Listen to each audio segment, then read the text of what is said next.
Breakup songs are the beating heart of pop music, but they're not all tears and tissues. With artists, heartbreak gurus, and music lovers, we are celebrating broken heart beats. But before all that, we're going to go back to the start.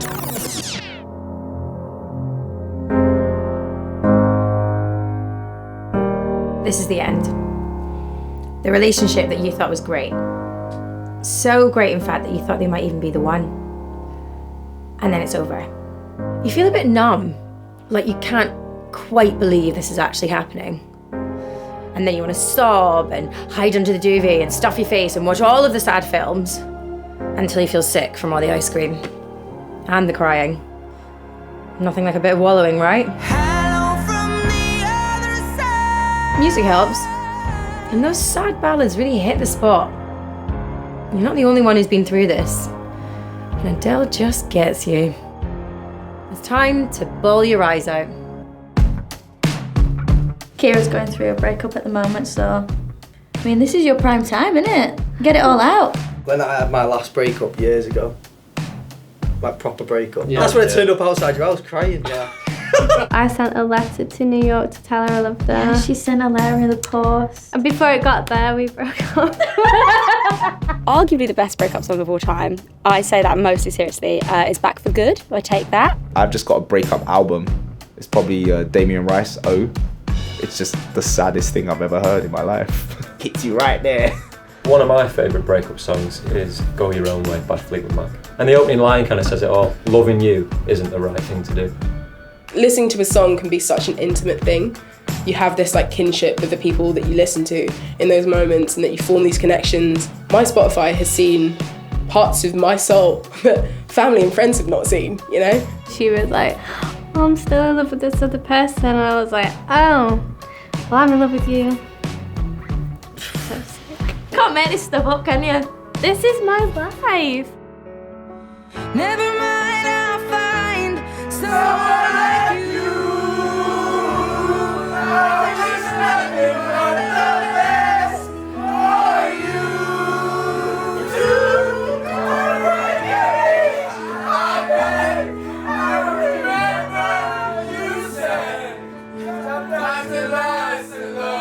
Sometimes it hurts instead. I don't know, it just kind of stopped all of a sudden. I thought it was going well, but apparently not. I found out after he cheated on me and ended up being in my relationship with me purely for the reason of getting back at my sister who refused to hook up with him. So that one was rough. It was a really hard, long distance relationship, and it was really hard to break up. This is terrible. Listening to sad music when I'm sad actually makes me feel better. It's weird. Like, the more sad music you listen to, you're like, wow, I'm actually really sad, and you're not sad anymore.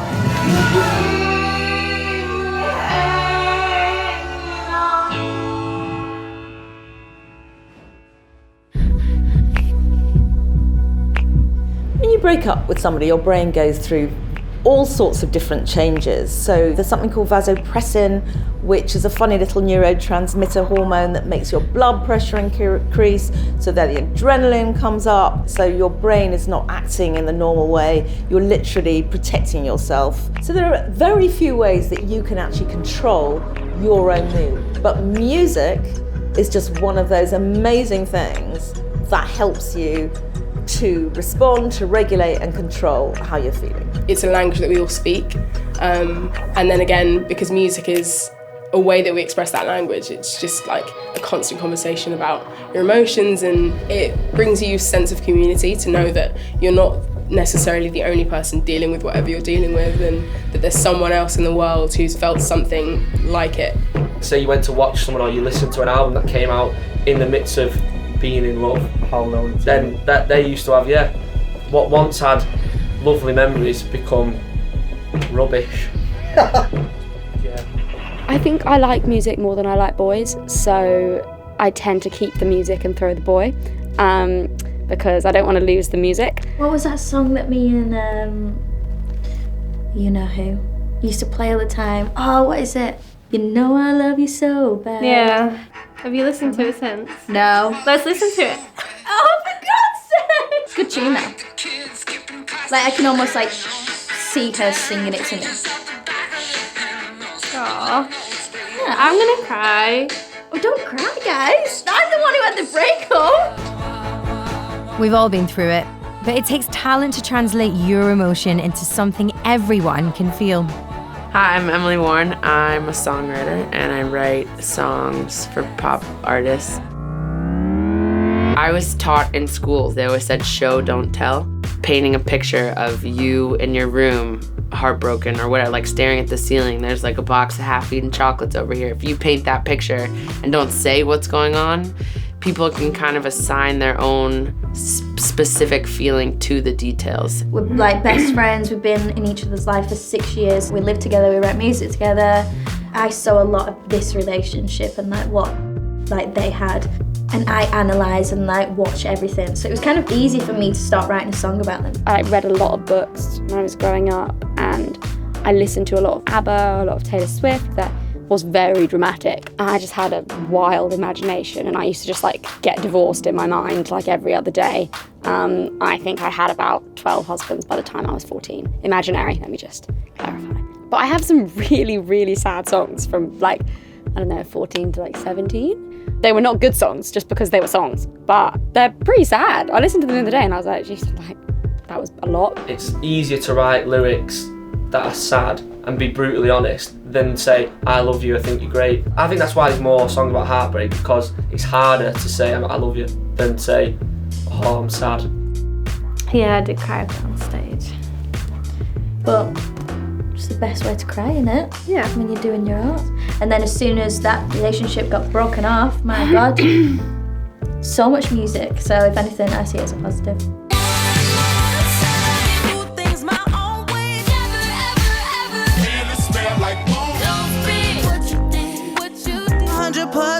That bitch. I'm the bad guy. How could someone make you feel that sad and for that long? You should never have got involved with them in the first place.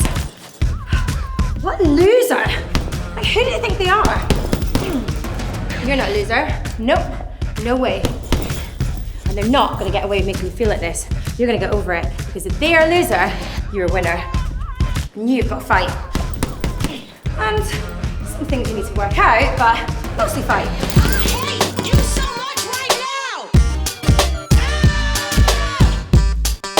You're gonna need some music to help you channel that rage.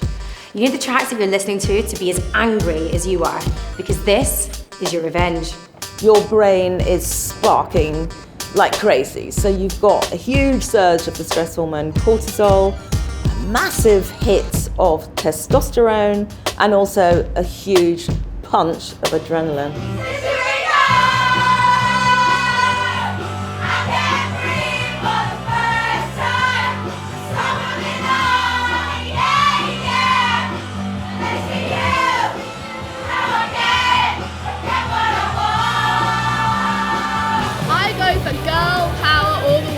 I'm talking Taylor Swift and Lily Allen, Picture to Burn, fuck you, all the way. I don't want to hear a male voice, I don't want to do anything. I just want full on girl power, screw that. If Beyonce feel that way, it's okay for me to feel that way, and it just makes me feel like stronger, I guess. Yeah, I feel like that bitch. Definitely, like I'm feeling better. Like I feel like I can get out and do anything. Because I know he's doing really bad now, and I know he has no future, and he knows he's not going to college. I know that sounds bad, but like my mom always told me, the best revenge is doing well for yourself. There's a movement of badass females like absolutely ruling the scene at the moment, making amazing music that's pop but with like so much personality. Something that could be quite simple will seem so like subversive. Oh my God, there's a song on the Beyonce album, the best angry song, where she goes, who the bleep do you think I am? You ain't married no average bleep boy. I'd shriek that on my own, I shriek it. So Kira did send me a text and she said I'm angry about the situation now. I'm angry towards her. Yeah, it was like F her. F her. Would you be willing to tell us a breakup story? I think I'm just gonna have to keep that for me and the people. I have a thing, it's like a blanket ban, so that nothing bad ever comes out of his mouth that gets me in trouble. can't swear. You can swear, we can believe it, it's fine. You. That bit. Stupid. I feel like for men, our trajectory for breakups are different. So like, we'll start off happy because we're like, oh, yeah.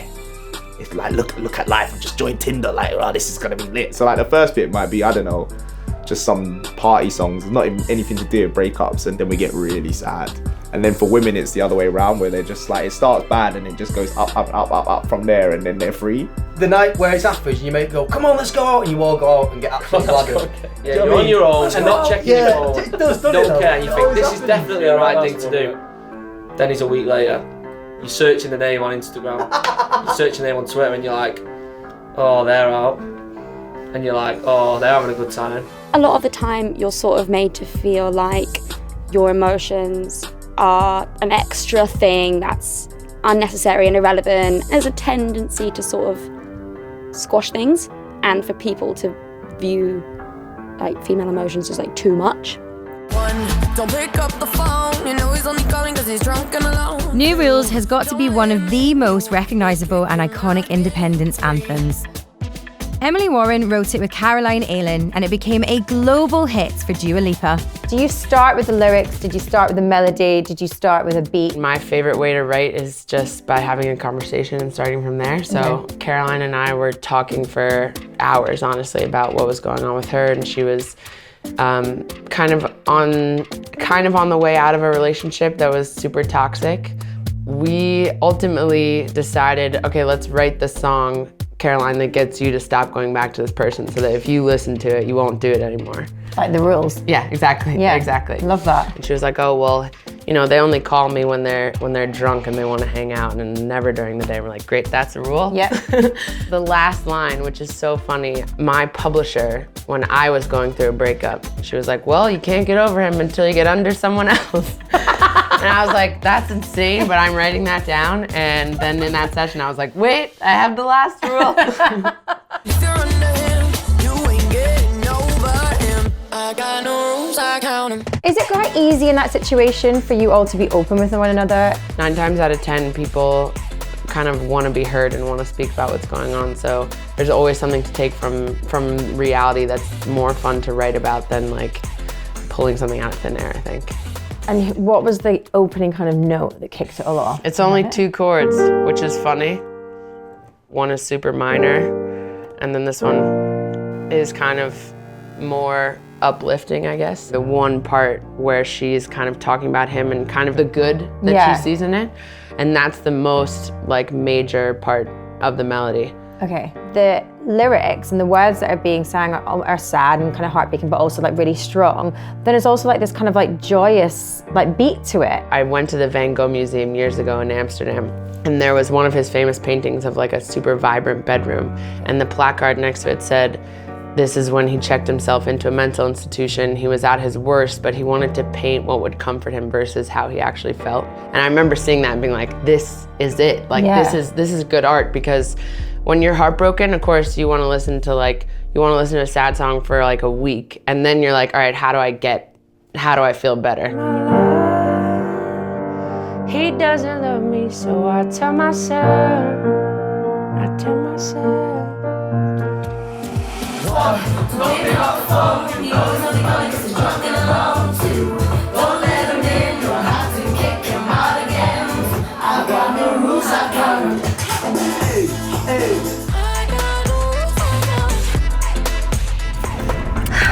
The night is young, and you are just getting started.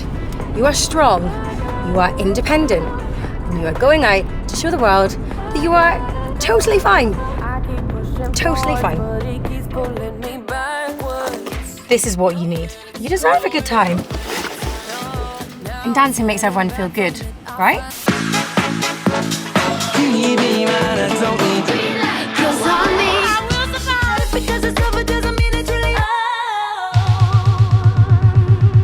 The best dance and house songs are melancholic, that sound joyous at the same time. Jamie XX is really good at that, like what he did with Loud Places. It's it's a sad song, what they're singing about, but then it sounds joyous, so it sounds uplifting, you dance to it, but when you listen to the lyrics, it's really sad what she's saying. One of my favourite subgenres of music is the sad banger. And that sense of community that we have online, or you see in YouTube, or you see, you know, through your friends when you're sad together. Sometimes you want to go out and you want to like dance the pain away.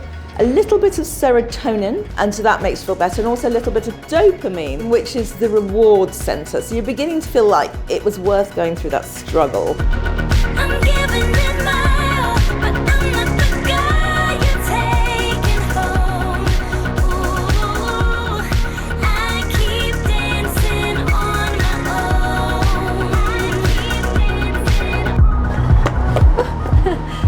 You were having a great night. Really amazing. You played your favourite banger. You were getting down with the girls. You were having the best time. And then they played your song. And you had a bit of a wobble. And a couple of tears.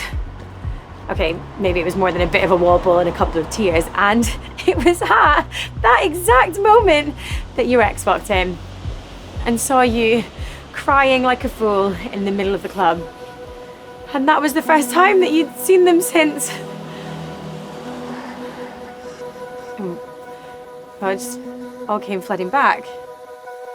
I feel like that is with a breakup though. You get like moments of like, yeah, I'm fine, whatever, and then it hits you like a truck, doesn't it? And you're like, fuck. You know when you see them out, even if you've both moved on and both fingers, it's still like an awkward vibe where you're just a bit like, alright. Yeah. Oh, you're doing well. One of the worst things you can do though is go back there and engage in. That's what we've just been saying. Just give me a minute, will you? People get in touch with me all the time. You know, this helped me get over a breakup.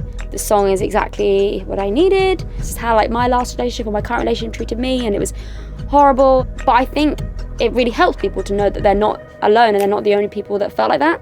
And I think if you don't write songs like that, then how are people meant to recognise it? And also, sometimes it's not black and white. See, this is her. Why is she texting you that much? Because we're texting. Oh, I think it's selfish of her. She needs to give you space. No, Honestly. I text her first. Why would you do that? Because I'm ready to be friends. Already? Yeah. Are you sure? Yeah.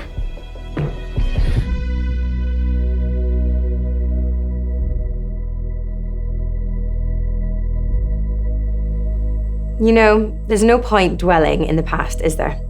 You deserve to be happy, and the only person who can make that happen is you. You're really into forgiveness now, and courageous. And you are happy being single, because this time you really are over it. This is the beginning.